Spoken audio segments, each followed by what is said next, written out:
All right. It is another great day for black belts and boardrooms. Man, it's been a long week, but a good week, a week of perspective. So I'm excited about who we have on. We have, not only a person who loves AI, we also have someone that we know. That's what I'm excited about. Amir, who do we have on the show today? Yeah, Renard, I am very excited and looking forward to today's conversation. Part of the reason why I'm really excited about today is because we get to spend more time on the topic of AI.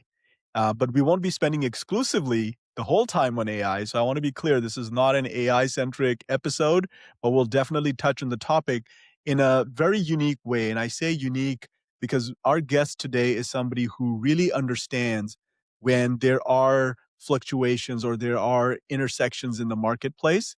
Our guest is somebody who I think of as a truly transformational person in the real sense of the word, which is she started her career in journalism. She understood the power of media and words. She understood what it was like to be in print, saw the information age boom, and then shifted into digital. And then now with the AI age or the age of AI, she is somebody who's now pivoting once again into that. So we will learn, and I'm excited about this part, not just the AI piece, but also the transformation piece and what it means from a human centric person. Our guest today is Miss Tiffany Whitener. Welcome. Thank you. I'm so excited to be on the podcast today and talk to you guys. Well, glad you could make time for us, Tiffany. So Tiffany, we always like to start really easy and then we ramp up from there. So, what I want to learn from you today, or my first question for you today, is, digital transformation or any kind of transformation in general is really more. We hear leaders say mindset versus anything else. Now, you're somebody who's lived it, done it, and continues to do it. How do you see transformation and tie it back to how it goes back to, how, you as an individual? And what is that like when you think about transformation? Well, that's a good question. I feel like we have to continue to keep growing and learning. And so for me, when I started out in journalism, I kind of saw different things happening and I felt that I needed to make the shift. And I feel like it's a mindset. Being in transformation is a mindset. Like we're going to see all the if we think about all the technology shifts that we've seen all from print all throughout digital, it's a mindset shift if you want to get on board with that. And I've witnessed, working at companies where sometimes the company wasn't on board. I've witnessed sometimes where I've witnessed coworkers aren't being on board. And I think for me, it's just always been not only that I want to make sure that I'm marketable, but I want to make sure that I'm being able to be innovative at the company that I'm at, and then be able to be marketable and be able to continue contributing to society if I get the skill. So I think transformation it has to come from within. Like the drive for that has to come from within. So as you think about your career, going from print to digital and then now to AI, how do you think the experience or the human experience has changed, the user experience more specifically has changed? Oh my goodness. It's interesting because I feel like I still look at it as I've been doing user experience my entire career. So when I look at my career now and where I started, really the methods have changed, the mediums, the software products we've used, and then, there's a time we didn't even have software products we were using to build the products. But I feel like the process of building something for a user, whether it's a product or a service, building that experience for any type of user, the process I feel is the same. So when I think about when I was in the journalism industry, users back then were readers and the medium was print when I first started, but we still tested the paper with users. We had focus groups and we would go ahead and test the paper with them. And that's how we found out that they didn't really like just words. You think about the old Wall Street Journal, it was just a bunch of type. Papers finally realized that people wanted big photos. They wanted digital. They wanted to be able to have access to information sooner. And so that whole process that we went through when I think about my career now and when I got into user experience as a full discipline, it was still the same. Then the users were different, right? The customers were no longer readers, but they were users of software products, whether it was a website or an application or, whatever it is, it was still a user. And then, we had more formal ways of doing user experience testing with them, user interviews. But that, when I think about it, that process was still the same. It hadn't changed from when I was in print. So I feel like the experience, improving the customer experience is still just that process isn't something that changes, but then we have to apply all those skill sets to the new mediums and the new ways. So like when we think of AI, we still apply all of that into improving the products that we're working on and still have to have the human in the loop. So I think when I look at my career, I feel like all of it has been improving a product or a service. So give me a more concrete example, Tiffany, because you talk about process is still the same, and you gave us examples of that. So if I'm thinking about what generative AI is doing today with respect to speed, for example, how Mhm. do you see it changing the process if it changes it at all? Oh, that's a good question. I feel like we need to get comfortable with using it as a tool and really more of a partner in our work. And that maybe we're not doing some of the things that we thought we used to do. So, for example, in my field in user experience, I don't foresee that designers will just be doing design, longer term. They need to focus more on strategy. We have whole interfaces that can create, a website or an app, as you guys know. So it's like if I got a tool that can create a design with a prompt, we don't really need a designer fully focused on that. We need to be able to, how do we leverage that tool? So maybe it is that we have an agent that goes out and gets the research and discovery. And maybe we check that and you leverage that and figure out how much of that do we need to incorporate into our products. And maybe the agent starts with the first iteration, and then maybe the designer is working on the next iteration. So I think we need to be non-traditional with how we're thinking about it. That because I hear a lot of people say it's going to take jobs and all of that, but I see it a little bit differently. I don't see it as taking a job. I feel like no technology can take a job because these humans are creating this technology, right? Somebody has to tell these robots what to do. So I get that our roles are going to change, but I don't feel that it's replacing us. So I think we need to rethink how we're actually going to interact with the AI and we need to be okay with the fact that some of the things we're doing are no longer the things that we would do in the same way.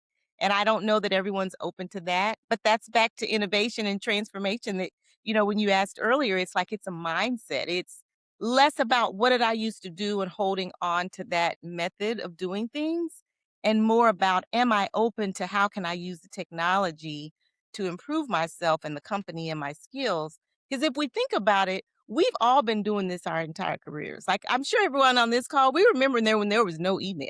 Right? I remember being in college and someone said, I gotta check my email. And I was like, what is email? But we had to learn how to I remember then that next semester, you didn't get your syllabus by going to class. They told you to go to this URL and you had to learn how to adapt. And we had to learn how to adapt to websites. Companies that didn't have a website did not survive, right? Like it's nowadays, if you don't have a website, I'm sorry. Tiffany's probably not gonna do business with you because I'm gonna be trying to get information unless I know you through someone. I'm like, I don't trust that you even can help me because you can't even you don't even have a digital footprint. So I think we need to think about all of these things that we've done in our careers and even all the businesses. The reason some of them have gone out of business is that they weren't willing to adapt. So if you think about, we all remember when Netflix was a disc. Look at Blockbuster now, right? Blockbuster could have been where Netflix is. They didn't get on board. You look at Kodak, Kodak was like big, and where are they now? They didn't want to get with digital streaming, like all these companies that didn't think about moving forward. So I said all that to say I feel like, especially like I feel in my field where design is something that has been heavily coveted by designers, right? We're like, we create this and we need to own that. Right now, really, do you really own it? Because there are developers that need to go in and use vibe coding and figure out, how do we use that technology to figure out the APIs? And then maybe they bring that to the designers. And then the designers are able to help refine it and take it forward. But we're seeing in my industry more of that we're all working together as a team to build these. It's not just one person. It's not that I have an idea, it's assigned to the designer. They go off in a room and figure it out, and then they come back and talk about it. It's like, no, we're all coming together. We're going to get together. Maybe the developer may start it, but we're all in a room working on it. And I think that's something we need to embrace the non-traditional way.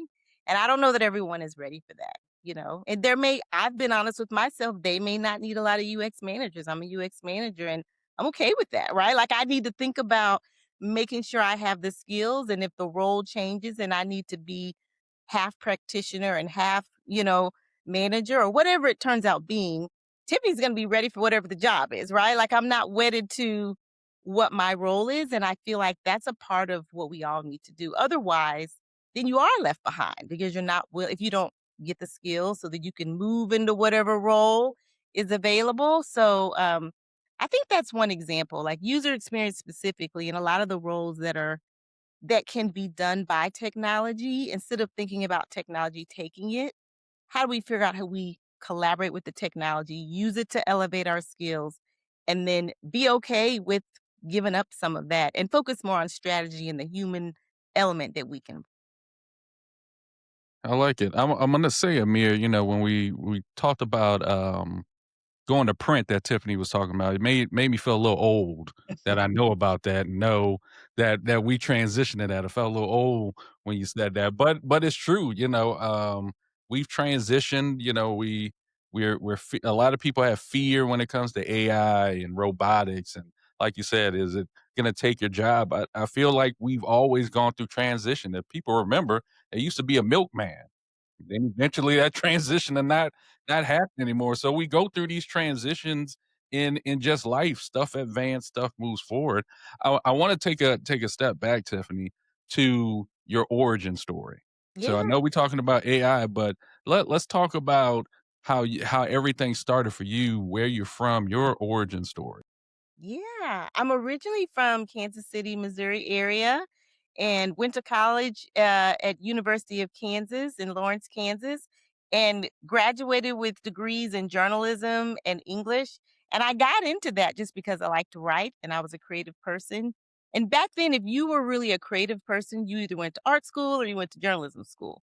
And I was creative, but I wasn't really an artsy person, you know? So it was kind of like I went the journalism route, but I wasn't what I know there were people who were in journalism who they were willing to die for the story, diehard journalists, they wanted to be over in Afghanistan, writing about something and getting the Pulitzer. That wasn't really my story, like I I got into it because I was good with words and I was good with editing. And so I was a copy editor when I started. And back then we were designer editors. So you wrote the copy and then we designed them. Really back then when I started, there were these clunky computers and the newspapers were in the process of changing to what we call pagination, and it really just meant that you designed it on a Mac computer and then they could hit a button and it goes straight to print. Whereas before, they literally, people I think probably have forgotten this, but we would design on these clunky computers, they'd print it out and then they would, that piece would then be sent. But if they had to make an update, they paste it up on there. So like if you had to change a word or something, there'd be somebody back there with an X-Acto knife.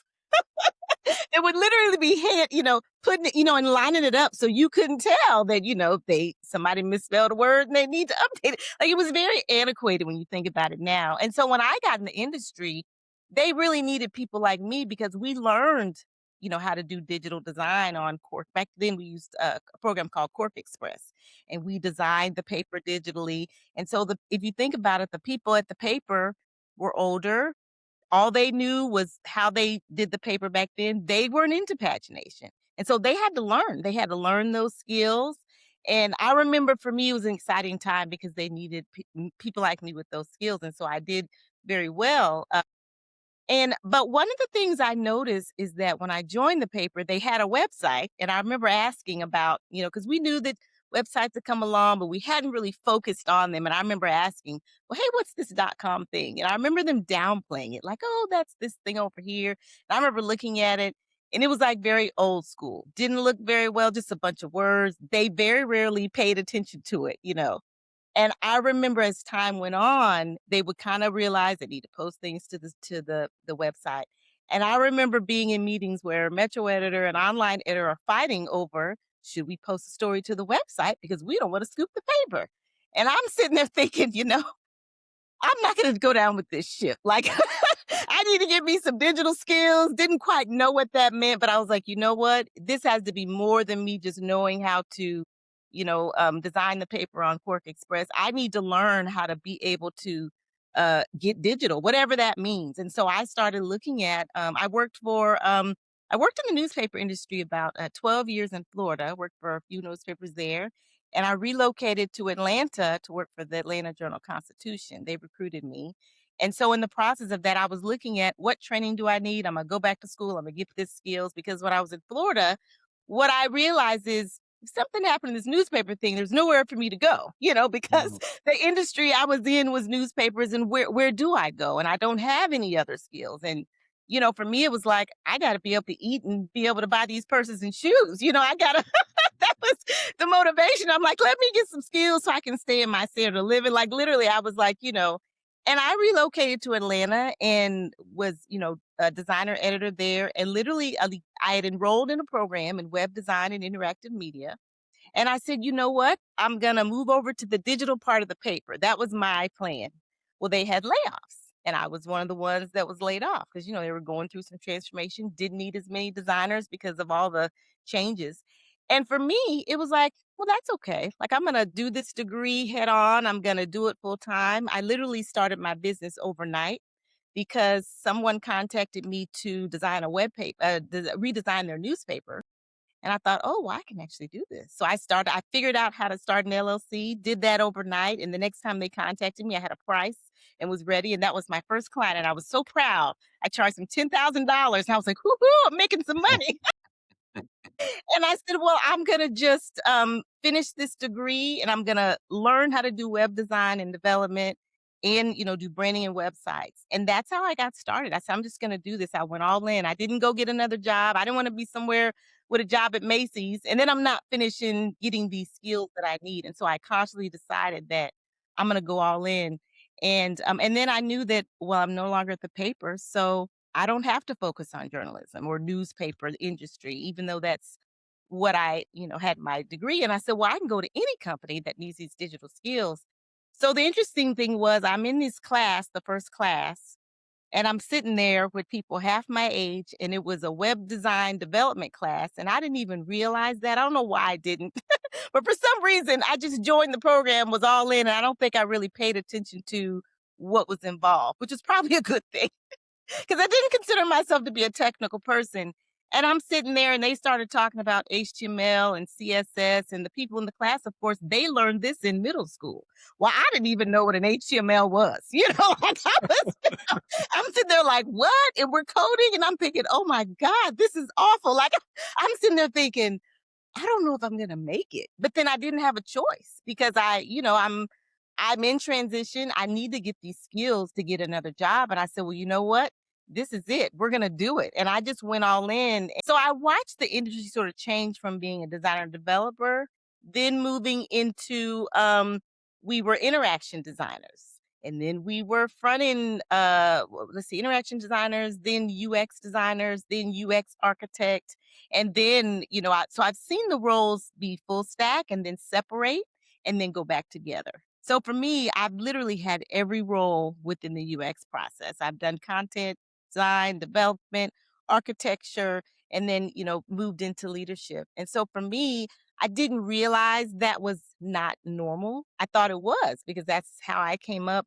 And when I would go to companies and they were going through digital transformation, literally all the big companies like State Farm, US Bank, Home Depot, all of them were going through transformation. And when I would go and work at the companies, then I would have recruiters tell me, they would say, you're a quadruple threat because you have design, development, architecture, and all this stuff. And I was sitting there thinking, well, what are you talking about? Like, I'm thinking, like, I just learned the stuff because that's what the market called for. Every time I went to get a job, they would say, okay, well, you need to know how to do this. Okay, now we're doing journey mapping. We're doing information architecture. We are doing, user flow. So I learned how to do every time they said we need a new thing, I'm like, ooh, let me go learn that. And I would bring that to every job and continue to work on my skills. But I quickly learned that not everybody was doing that, and it just came natural to me just because I wanted to, succeed. But when I look back at my career and I started to work at different enterprise companies and they were going through transformation, I started to learn that, oh, they've only been doing this because they would say, we've been doing this 7 years. Our UX team is young. And I'd be thinking, oh, I've been doing, UX all this time. We just didn't call it that the whole time, and I've been working through transformation. We just did it different at each company. So each company I've been able to see how they have kind of migrated from, because all the companies, what they did was, which was interesting is they all had their own departments. Like the developers really designed everything back in the day. They didn't have UX designer. Developer, which made sense. That's how I came up. Developers just designed it. Well, companies realized that they didn't really have the skill sets they needed and they weren't testing it with users. They weren't doing user flows. They were just, picking a template or, someone just said, oh, this looks great. And so then they would just push it out. Well, they finally realized, oh, well, we need a UX professional, and then there were all these boot camps that had popped up where people were getting the skills. And so there was this huge demand. It was kind of like the huge demand with the website and the mobile back then. When user experience became a real discipline, then there was a demand. All the companies wanted that. And so they would hire, different advertising agency to handle their accounts. And then they started realizing, well, shoot, we need to bring this in house. It's too expensive to farm this out to these consultants. And so they started building these massive teams with, and then they also realized we fixed our website. That's small potatoes. What about all these applications at the company that our team members use? Like all of those were third party platforms. And they realized that we need to make that easier and we need UX people to help. So all of that that's where all that enterprise technology came into play. And so I was able to help with that. And so, when I look back at it, it's interesting because none of it seemed like it was anything new to me. It seemed like, oh, I'm learning and I've been doing this at the other place. I'm just doing it in a different way. But someone said something to me at one of the companies I worked for that really was transformative in my career for me to understand it. I was working at a company that was, I was like I think they called me an architect, and I did basically development and some front end. It was front end development, and then it was, a little bit of design and maybe some emails and this, that, the other. But it was all for rewards programs at this company. There, it was UX for that. And a recruiter contacted me and said, "Yeah, we want you to apply for this job at this company." And it was a pretty big company, and they had an enterprise team. And he said, you need to go quit your job and you need to go over to this company and you need to work here. And you need to be a contractor, is what he said. He said, you need to go and do that so you can learn how to work on enterprise software because you're working on the websites and all of that. And that's great. He said, but the enterprise software is where it's at. And I was sitting there thinking, well, first of all, I'm not going to quit my job. Like, what are you talking about? I'm doing great. Like, I'm not going to quit. And he said, yeah, but you have all this experience and you need to go work on the software programs. So when he said that, I thought, I'm going to think about that. But then I started to see what he was talking about. That's what the market was calling for. They had moved from websites. They were building all these teams and they needed all this skill set. But I didn't have anything in my portfolio that said enterprise software because the companies I worked at were working on websites and applications. So I ended up somebody contacted me about a job that was a contract position at a company. And they said, well, do you know anyone? And I said, that's actually a company I would like to work for. So I applied for that and ended up working there and then realized I need to do more of these types of projects. So I started taking roles that were more than enterprise software. But I remember, had he not told me that, I wouldn't have thought about it in that way. I may have still it may have took me a while to understand that I wasn't taking the appropriate roles. So I would just say part of my career has been being open to listening to what I'm hearing from recruiters and hearing what's in the market. And then on me, like making sure that I'm working on the skill. So if I didn't get a job sometimes, I would ask why and I would realize, okay, I didn't have this skill set. I'm going to go figure it out. Whether I took a class or taught myself or whatever, I would just jump in there. So for me, the AI thing was really just the next step of that. It was like, oh, another thing I got to learn because I want to make sure I'm marketable. I got some more years left, and I want to be able to, travel and do this and that. And when I got into AI, I'll be honest, I was not planning on doing all the things I'm doing now. I literally only wanted to do enough to future proof my career. And I really at first didn't I wasn't too hot on it because of the creative aspect we talked about. I've created everything from websites to, applications to writing content. So for me, it was like, create things. What is a robot going to do? Why would I go do that? Like I first remember thinking like, but also there was a part of me that was like, you know what? I got to get on board. I'm going to get with this technology, even though I'm not too hot on it. And once I started using it, I really just was like, oh, wow, like this is phenomenal. It is going to help elevate me.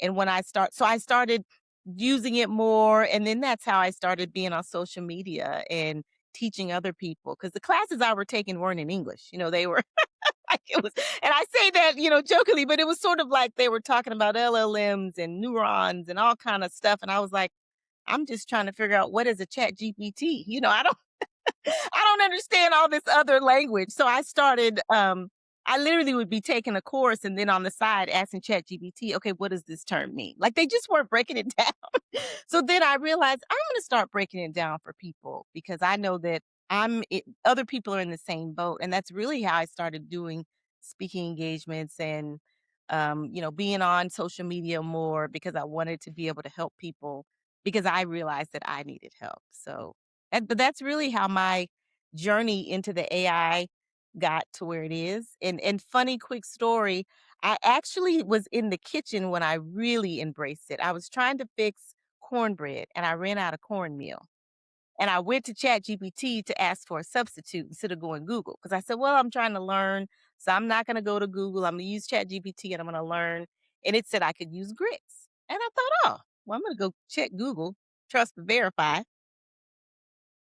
And so I came back and I said, okay, well, give me a recipe with grits. And it did. And I thought, oh, so I said, well, give me for half grits and half cornmeal because I have a half cup of cornmeal.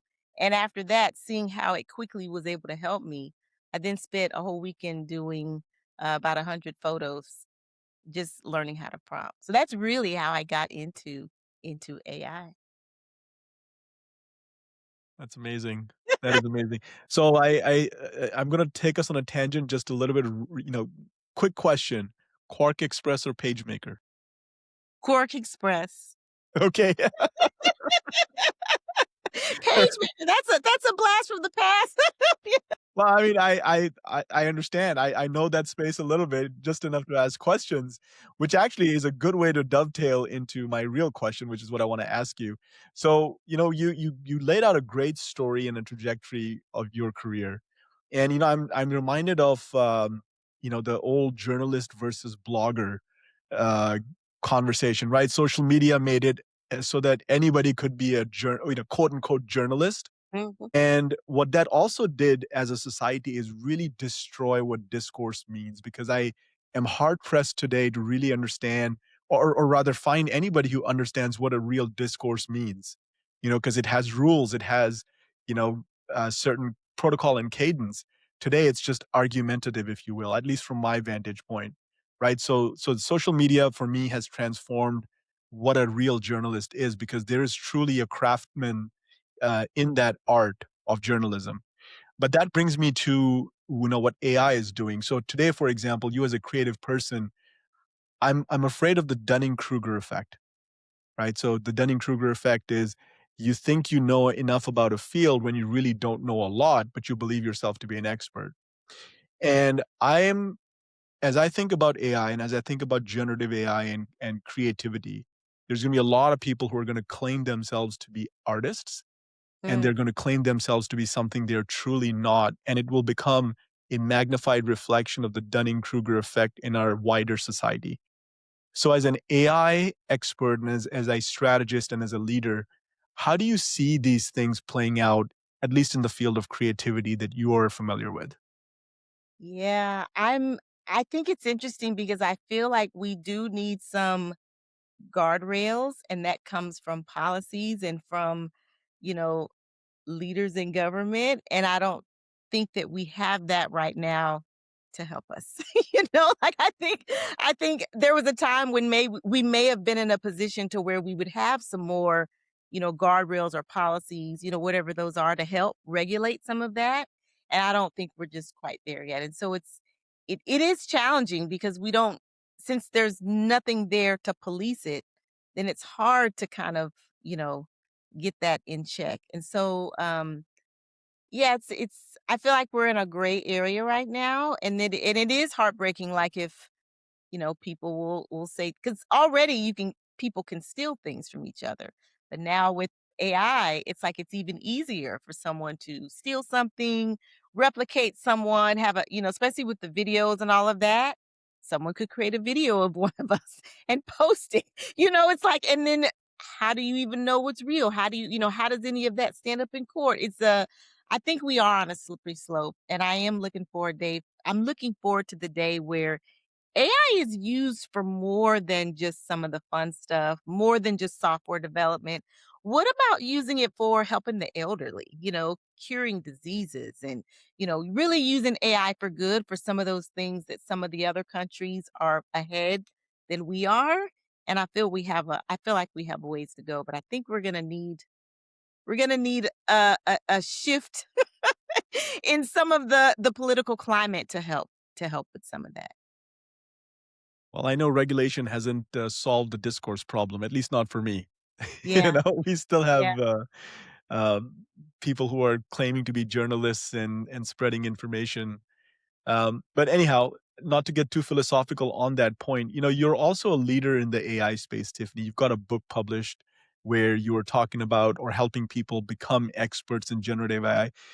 For our audience, would you talk a little bit about your book as well as your journey to deciding you wanted to write a book?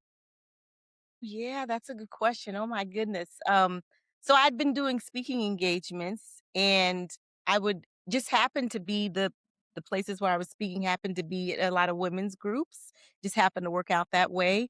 And so I would hear a lot from women leaders that they really wanted to learn about AI, and they would all my talks and workshops would resonate with them, which I don't know why, but it surprised me a little. I was just being myself and doing it, but people would come up and say, oh my goodness, like, this is helpful, and how do I get started? And I'm a helper by nature. People who know me, that's just what I do, you know. So I was invited to talk at a women's conference last year for finance leaders, and they usually all the talks that I'm doing, like, I'm, you know, I'm just freely sharing knowledge. And so they said, we don't have a speaker's free fee for you, but you can promote any kind of book or anything that you have. And I was thinking, oh, you know, I guess I could create something, you know, and release it at the conference. So I literally sort of researched in Chat GBT, like, what type of brainstorm what type of resource would I want to create. You know, would it be an ebook or some kind of framework? And I wasn't quite sure, but then I thought, you know, maybe I create like a playbook for women leaders, you know, and maybe it's because I was speaking to women mostly. I was going to a women's conference, and the workshops I was doing was on it was on prompting like a pro, and I was doing two workshops, one for beginners and one for more advanced. And I thought, "Oh, I'm gonna have worksheets, and I'm gonna do that." So I figured the playbook could sort of be, you know, the next step of that if someone wanted more training. And so I literally that's why I created it. Like, I think I if I hadn't had that push for the conference, I don't know that I would have created. I wouldn't have found the time. Like you and I were talking about earlier, right? We run out of time. And so I think that deadline kind of helped push me to really just get focused and really think about what I would want to share and what type of resource I wish I had when I was learning. And so I think that was fun for me to be able to create something, and I put my journey in it. So it's like a 14, I think it's about 14-page ebook. Like, I called it a playbook. It's an AI prompt. It's prompt like a pro. It's AI playbook for women leaders.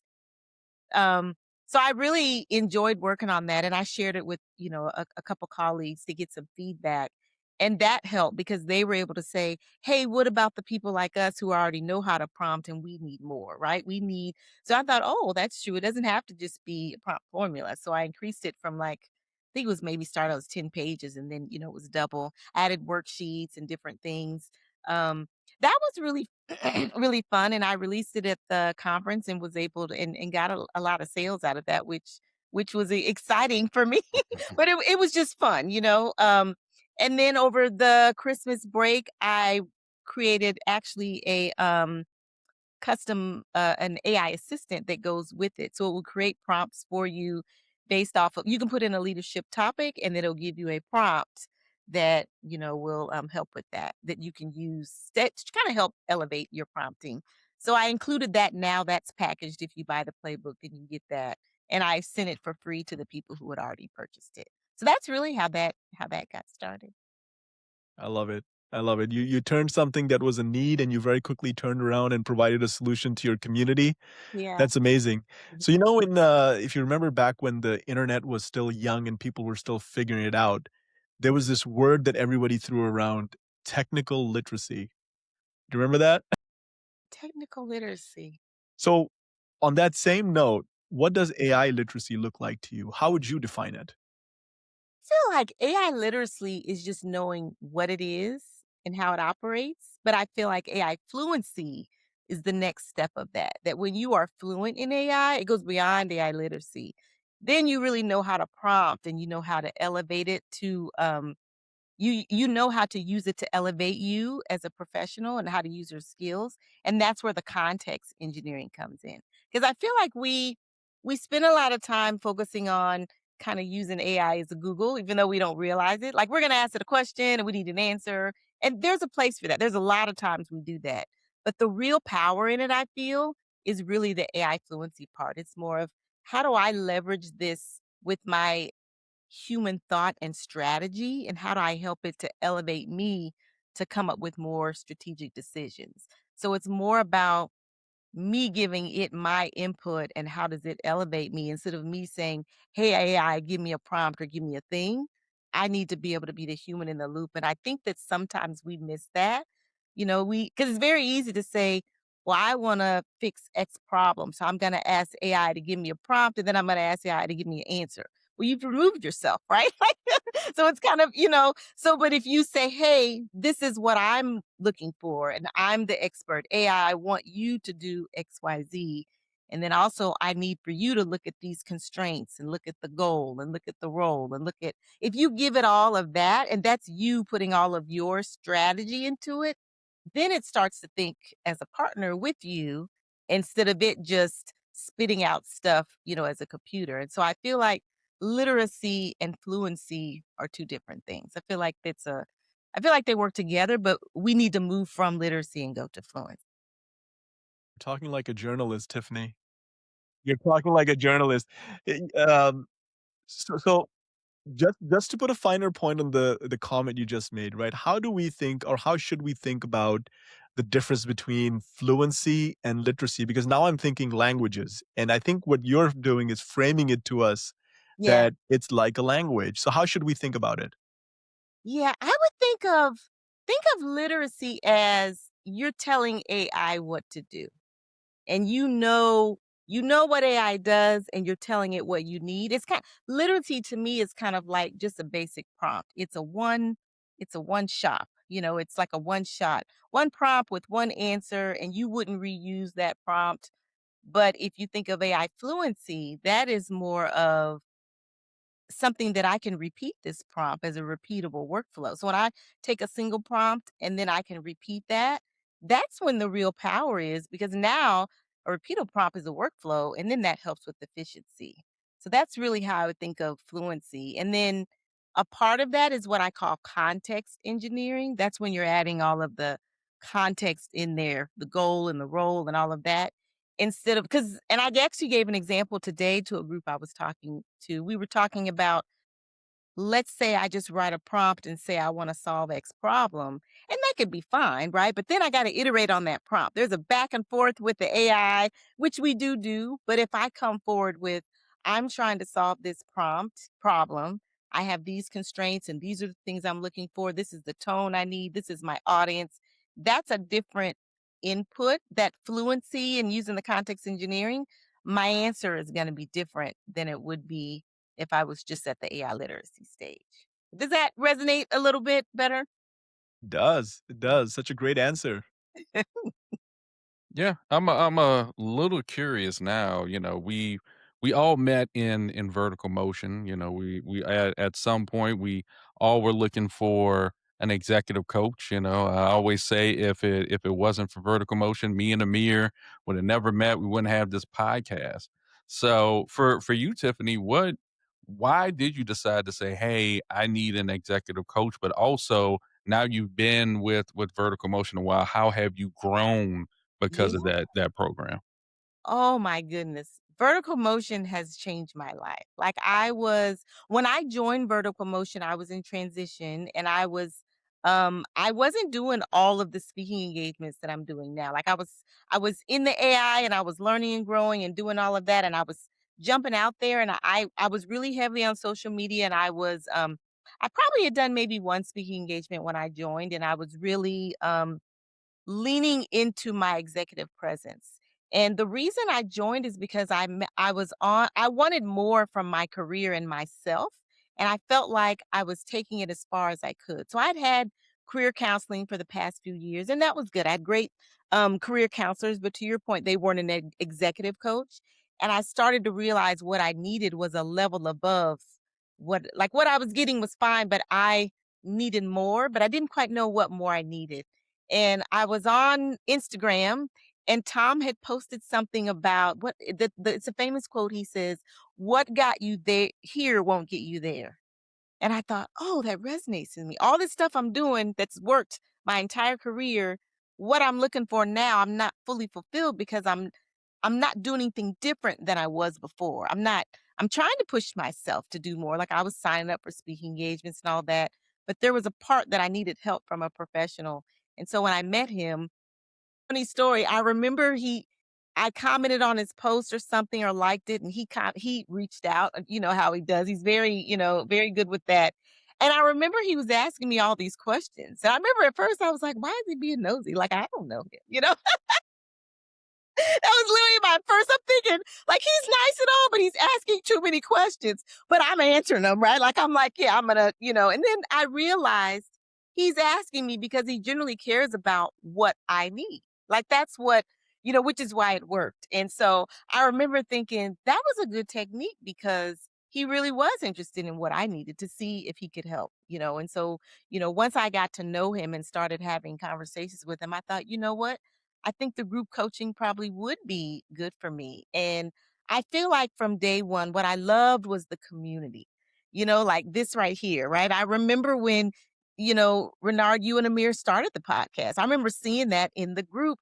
And I really loved just the community and just interacting with people that, were like-minded and had the same challenges in some way or form that we were going through. And I just really loved, you need a group outside of the place you work you just do. And I don't think I always knew that, and I felt like I found a community that I never had, and I think it's something I didn't know that I needed. That was the other thing. It was like, wow, this is something I needed, and I wish I would have had this 2 years ago, like it was, but I loved it, and I loved seeing the successes, like seeing you guys start a podcast. Michael started one, and everyone was just seeing different things people were doing, and then at that time, I was jumping out doing different things. And I love being able to come back to the group and say, hey, I did this thing. But I can't go to work and say that, right? Not everyone's going to be happy for us, unfortunately. You just can't always go to work and say, hey, I did a thing. Whereas in the group, it could be something really small, but everyone in the group gets it that you made a step in your journey and that you're working on something as simple as your brand and posting on LinkedIn and just real things that, all of us have experienced. So I have just really enjoyed the community, working with Tom and the rest of the coaches and seeing everyone grow and seeing you, Renard, like grow to be a coach. I mean, it was just, to me, it's inspiring to see others do well. And then it helps all of us on our journey. So I joined because I really wanted to grow and I felt like the group could help me and it has. And I'm in the other cohort, like Amir mentioned. And that's another journey that I didn't quite think I would go on, but it's tied to some of the things I'm doing. And so it makes me think, okay, well, let me see if this is something that I would continue with. So yeah, highly recommend for promotion. I'm gonna agree. The one of the phrases you said in this, and I've said this before. I did not know I needed an executive coach until I got one. And Yeah, then I got one I was like, "Oh, yeah, I really needed an executive coach," and just being in the community with, like, Amir, and so many others, and seeing everybody else just grow yeah, to from where they started to where they are and doing so many things. I think some of them probably never even thought they would be doing right now, to be yeah, honest. I always go back to this podcast, like, I never thought about doing a podcast until I met my awesome friend over here, Amir, and had a conversation with him, and all of a sudden we started a podcast, and sometimes the journey or the path puts you in the right place to meet the right people at the right time for you to keep growing. So I definitely would agree. If someone needs an executive coach, I always say it doesn't matter if you're at an IC level, you're just starting. An executive coach is good at any level to understand what you need in order to get to the right level, or you might, like you say, switch to be an entrepreneur.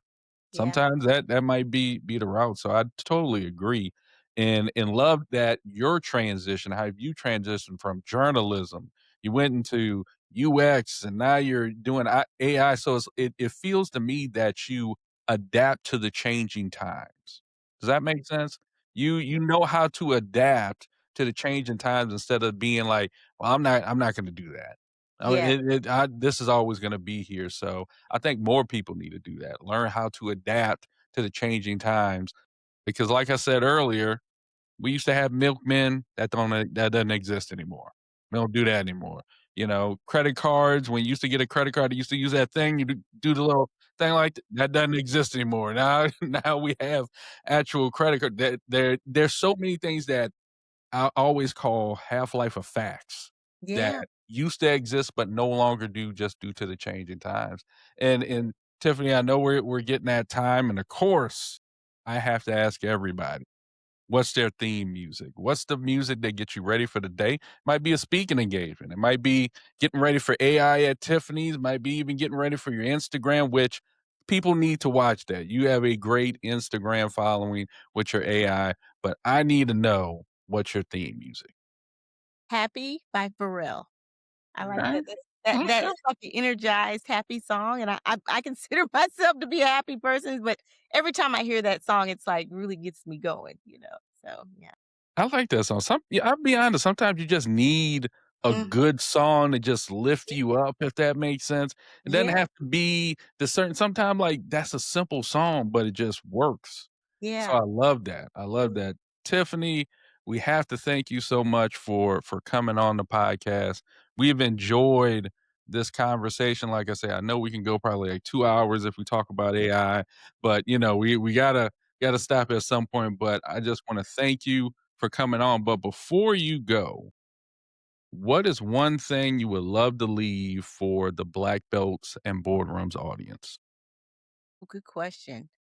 Just lean in. I would encourage everyone to lean in, even if you're not into AI, just lean in and learn about it because a lot of times we're not learning about something out of fear. And so being able to lean in and embrace it. And if it's not your thing, just know that that's a choice as well. But not doing anything is a choice, right? So I would encourage people to make a choice that whether you lean in or not, make sure you know the implications of that choice as well. That's a good way to end the podcast. So I will say for our Black Belts and Boardrooms listeners, we will see you on the next